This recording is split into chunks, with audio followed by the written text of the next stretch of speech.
Hey guys, it's Derek here. Today we're going to take a look at a very long-awaited Hanfu Rem from FuRyu.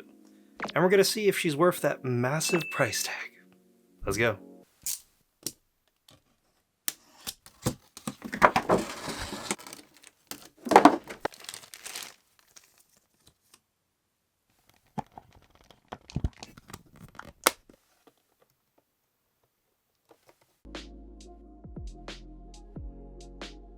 $29,000 is a massive chunk of change for retail, especially if you're factoring how much the shipping will cost for this item. It's a little bit bigger for the box, so expect to pay a little bit more for your shipping as well. She was originally scheduled for release in December 2021, but due to a few complications and delays, she's now a February 2022 release. The first thing you'll notice with the box is that it's incredibly blue. There's a lot going on here as well, but everything pulls from Chinese inspiration. You can see it with the clouds, the flowers, the way Rem's dressed, of course, and also how everything is framed. Everything looks like it's in a wooden window frame, which is kind of neat. Speaking of the windows, there's 4 on here, 1 in the front, 1 on top, and 2 on the sides. The 2 on the side are right where the moon should be, and it kind of hammers home that fact that this might have been based off of a Chinese goddess. The assembly is also incredibly straightforward. However, one thing that they forgot to mention to everyone is that there's a clear support beam for that lantern.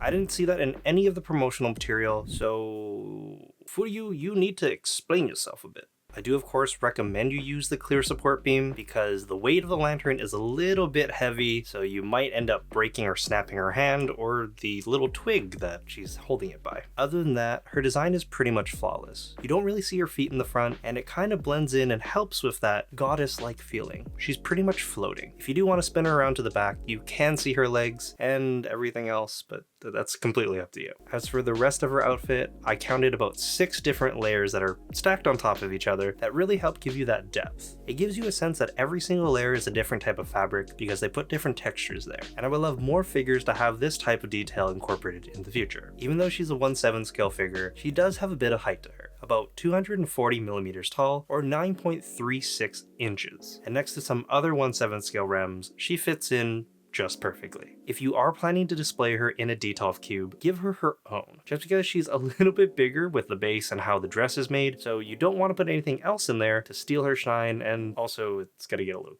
cramped.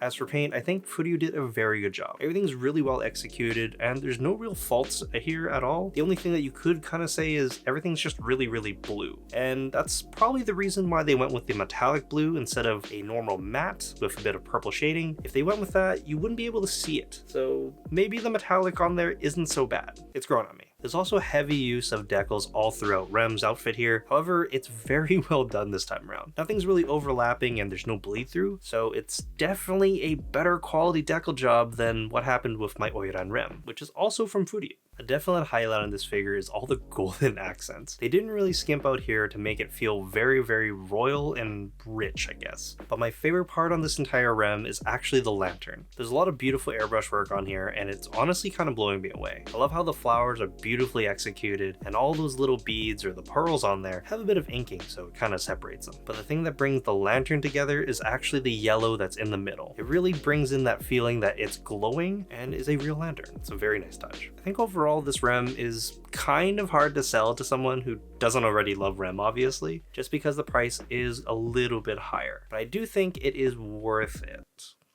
As long as you can get shipping for cheap, because that's probably going to kill this figure the most. I think that's one of the main reasons why I see it still available on pretty much every single retail website out there for retail. Personally, I would love if they continue making Rems like this in the future, because I do like the cultural dress idea, but I'm also kind of curious. Which cultural dresses are you looking for the most in figures? What kind of representation would you like? And as always, if you guys enjoyed the video, please consider giving it a like. And if you want more Rem content, I will leave another video over there. My name is Derek, and I will see you next time. Bye-bye.